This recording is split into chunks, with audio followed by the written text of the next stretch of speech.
আজ থেকে প্রায় ৩৫০ বছর আগের কথা। বাংলার আকাশ তখন ঘন মেঘে ঢাকা।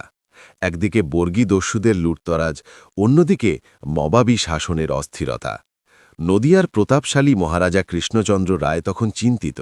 নিজের রাজধানী কৃষ্ণনগরকে সুরক্ষিত রাখতে তিনি খুঁজছিলেন এমন এক জায়গা যা হবে দুর্ভেদ্য অথচ শান্ত।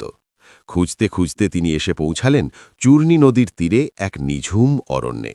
চারিদিকে ঘন জঙ্গল, আর তার পাশ দিয়ে বয়ে যাচ্ছে রূপলি সুতোর মতো নদী। কিন্তু আশ্চর্যের বিষয় হল, বারাণসীর গঙ্গার মতো এই নদীর স্রোত এখানে উত্তর দিকে মুখ করা, যাকে আমরা বলি উত্তর বাহিনী। কথিত আছে, সেই রাতেই মহারাজা এক অলৌকিক স্বপ্ন দেখলেন। স্বয়ং মহাদেব তাকে আদেশ দিচ্ছেন এই নির্জন প্রান্তরে তার ঘর বা নিবাস তৈরি করতে। মহারাজা বুঝলেন, এটি কেবল আশ্রয় নয়, এটি হতে চলেছে এক পবিত্র তীর্থ। আর এভাবেই জন্ম হল শিব নিবাসের, অর্থাৎ যেখানে শিব স্বয়ং বাস করেন।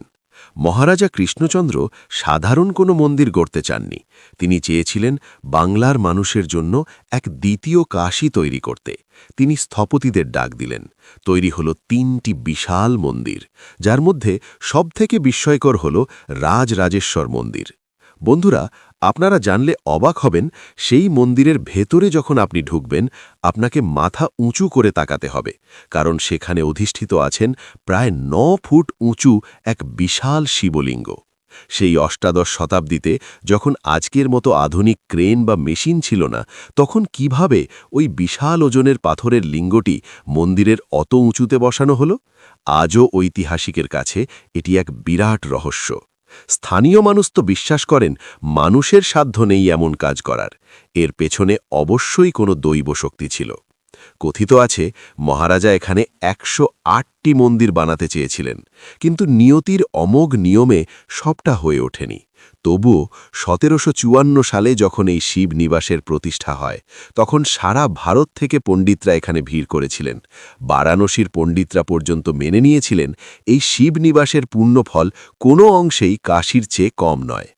কালক্রমে রাজপ্রাসাদ ধ্বংস হয়েছে, রাজবাড়ি আজ মাটির সাথে মিশে গেছে, কিন্তু আজও চূর্ণী নদীর তীরে সেই বিশাল মন্দিরগুলো সগৌরবে দাঁড়িয়ে আছে।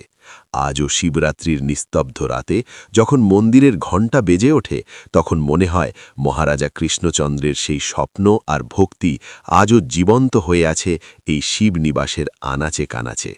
বাংলার এই প্রাচীন ইতিহাস আর আধ্যাত্মিকতার অদ্ভুত মিশেলই হল শিবনিবাস, যে কাহিনী আমাদের মনে করিয়ে দেয় ভক্তি আর ইচ্ছা থাকলে বাংলার বুকেই স্বর্গ নামিয়ে আনা সম্ভব।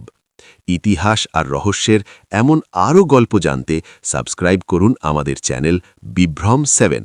দেখা হবে পরে।